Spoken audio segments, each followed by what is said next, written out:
ഒരു ഹെൽത്തി ആയിട്ടുള്ള ടിപ്പിക്കൽ അല്ലാത്ത കേരള ലഞ്ച് പരിചയപ്പെടാം.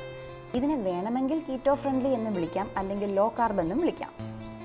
ഇത് ഡയറ്റ് നോക്കുന്നവർക്കും ഷുഗർ, ഫാറ്റി ലിവർ കൊണ്ട് ബുദ്ധിമുട്ടുന്നവർക്കും ഒക്കെ നല്ലതാണ്. ഫസ്റ്റ് വൺ കോളിഫ്ലവർ റൈസ് ആണ്. ഇതൊരു ലോ കാർബ് ഫുഡാണ്. കോളിഫ്ലവർ ഒരു 3 to 5 മിനിറ്റ്സ് വെള്ളത്തിലിട്ട് തിളപ്പിക്കുക. അതിനുശേഷം ഇത് മിക്സിയുടെ ജാറിലിട്ട് അല്ലെങ്കിൽ ഒരു ഫുഡ് പ്രോസസ്സറിലിട്ട് തരിതരിപ്പായിട്ട് പൊടിച്ചെടുക്കുക. എന്നിട്ട് കുറച്ച് ഉപ്പും തേങ്ങയും കൂടെ ചേർത്ത് പുരട്ടിയെടുത്താൽ കോളിഫ്ലവർ റൈസ് റെഡിയായി. റൈസിനൊരു ബെസ്റ്റ് സബ്സ്റ്റിറ്റ്യൂട്ടാണ്. അടുത്തത് ചീരക്കറിയാണ്. അതായത് ഗ്രീൻ ചീര ചെറുതായിട്ട് കട്ട് ചെയ്ത് തക്കാളിക്കറി വെക്കുന്ന പോലെ തേങ്ങ അരച്ച് വെച്ചതാണ്. ഫൈബർ റിച്ച് ഫുഡാണ് with lots of vitamin and minerals.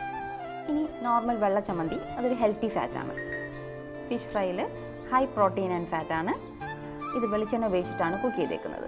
ഒരു നോർമൽ മെഴുക്ക് പുരട്ടി വിത്ത് കോവയ്ക്ക ആൻഡ് ബീട്രൂട്ട്. ഒരു കപ്പ് യോഗട്ട് വിത്ത് വെജിറ്റബിൾസ്, അതൊരു നല്ലൊരു പ്രോബയോട്ടിക്കാണ്. ഒരു കംപ്ലീറ്റ് ബാലൻസ്ഡ് ലഞ്ചാണിത്. പറ്റുന്നവരൊക്കെ ട്രൈ ചെയ്ത് നോക്കൂ. പക്ഷേ ഇത് റൂട്ടീനാക്കുന്നത് വിദഗ്ധ അഭിപ്രായം തേടിയിട്ട് മാത്രമേ ചെയ്യാവുള്ളൂ. നമ്മളിത് ഇടയ്ക്കിടയ്ക്ക് ട്രൈ ചെയ്യാറുണ്ട്. നല്ലതായി തോന്നി. So it's me Fousiya Yusuf signing of.